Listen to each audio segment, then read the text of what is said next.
Guys, don't ever go into the woods without testing your rifle, and I'll show you here's why. Now, going by what I just said in the beginning of this video, you may be asking yourself, what am I talking about? Well, put yourself in my shoes just for 1 second. You've got a rifle in your closet and you've got a box of ammo in there that you haven't looked at since this time last year. Well, it's getting closer and closer to deer season, which right now, in this time of shooting, it's just mid-July, but deer season starts in October. Well, a lot of people know in the rifle community that you need to test your ammunition. Some people don't. Airplane decided to go straight over my head. Hang on. As I was saying, most of you guys know that you're supposed to test your ammunition, and most of you guys do a great job at that. But for people who don't know what I'm talking about, you may be a bit of a newbie, or you may be deciding to try to get into hunting, and this video scrolled across your bedroom table or whatever it was that you watch your video on. This video is for you, and let me explain why. Each rifle has a different set of ammunition that they like.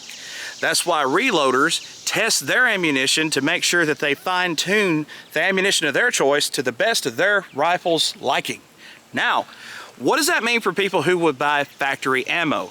What you do, and what I suggest, is that you go procure multiple selections of different rounds, different grain weights of ammunition, so that you have a chance to take it to the range, run it through your rifle, and then you'll have a better understanding of what your rifle likes. Today's video is showing you what I go through to test my rifle. If you want to go through the same process, that's awesome. I just want to encourage you, test your ammunition before you take it into the woods. You owe it to yourself and to the animal to ethically take that harvest. Here's what's on the menu for today. 2 3-shot groups to test for accuracy. I will try to catch the bullet in water jugs. And while I'm at it, I'm gonna go ahead and get a couple of velocity readings for it. Since I have 2 boxes of ammunition, I have a little bit to spare. So let's get to it with our first 3-shot group.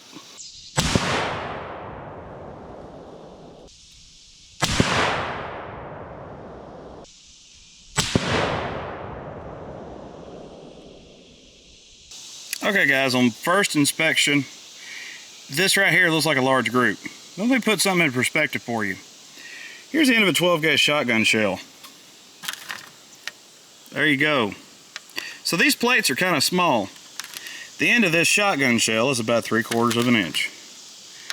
So this is probably somewhere in the ballpark of a little over an inch. So what I'm going to do, I'm going to go ahead and let the barrel cool, and I'm going to bring it over to the target over here, see if I can't tighten it up just a little bit. I mean, overall though, I could totally hunt with this and it'd be totally fine, which is great because I have 2 boxes of this of the same lot. Logically, this would be the one that I would want to take hunting. If I could shoot it well and shoot it consistently, I would rather take a gun that I could shoot well and consistently over one that's a laser beam sometimes, and then if you change your round or bullet, it turns into a different kind of gun entirely. So far, it's positive. This will be the deciding target. While I'm waiting on my rifle to cool and I'm setting up the chronograph here in the background, it'd be a great time to hear from our sponsor. Getting pretty close to deer season, so hear me out. I want to shout out our channel sponsor, 601 Outdoor Scents. This is a Mississippi company owned by a Mississippi man, and to be honest with you, they backed us before we were anything. That means everything to us. They make cover scents, attractants, synthetic deer lures, stuff that actually works in the field. Go show them some love. Support a local small business. Links down in the description. All right, let's get back at it. All right, let's get back to the action with the next 3-shot group.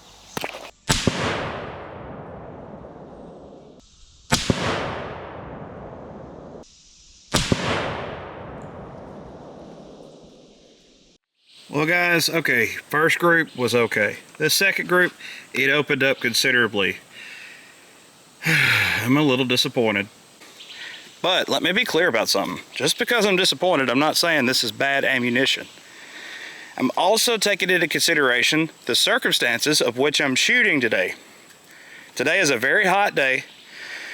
I had to let that gun cool down considerably for a long time. And even then, I only got that barrel back to warm. So, could the heat be playing a factor into the accuracy?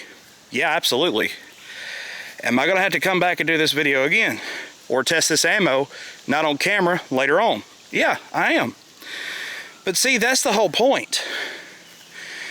If you don't test your ammo in your rifle, you're not gonna know that these environmental differences are gonna impact your accuracy out at the range. So, going back to the point I say, that's why you always test your accuracy first. Now, I'm gonna check for expansion. Let me set up the slow-mo. Sorry, I'm a little out of breath because I'm having to walk up and down the range. But I'm gonna set up the slow-mo, let you guys see how it expands on impact. This should be fun. So much grass, so much green. All right, guys, this is the part where it gets pretty fun for me. I get to catch this bullet. I'm down, lay in prone position, and those jugs are about to disappear. All right, 5, 4, 3, 2, 1. From the looks of things, I think I shot the jugs.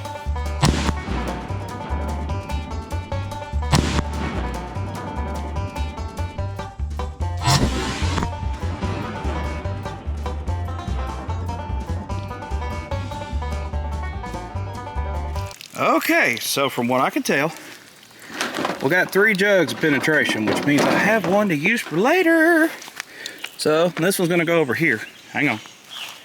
You just sit right there for a while. All right. The bullet is right here. Let me get it real quick. There's what our mushroom looks like. Now keep in mind, that was shot at 20 yards, but it looks like that bullet's gonna do what it's designed to do. Rapid expansion and penetration. 3 jugs of water said it all. Yeah, got to put it in my hidey hole. There we go. There's the hidey hole.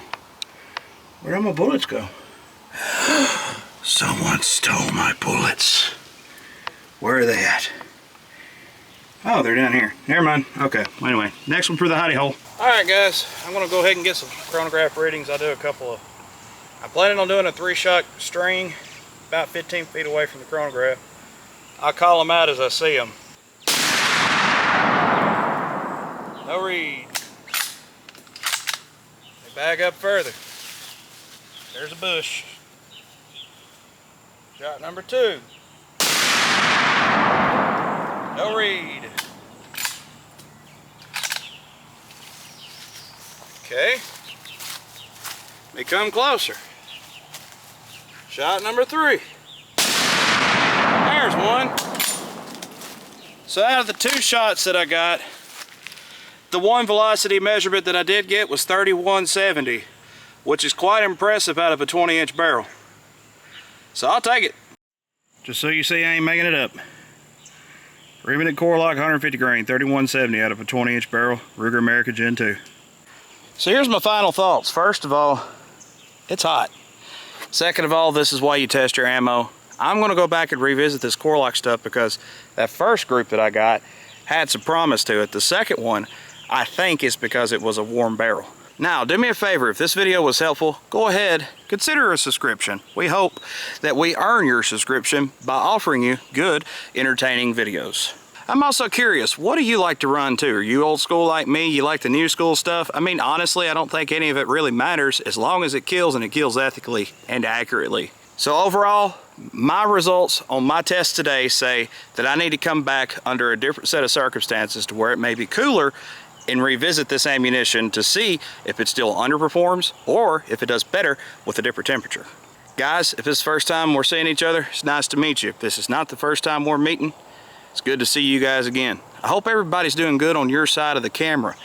We have a bunch of stuff coming up, but I tell you what, to get out of the heat, let's go ahead and wrap it up here. For now, we got some more shenanigans coming. This video, though, is done. So, Rake Straw boys, we gone.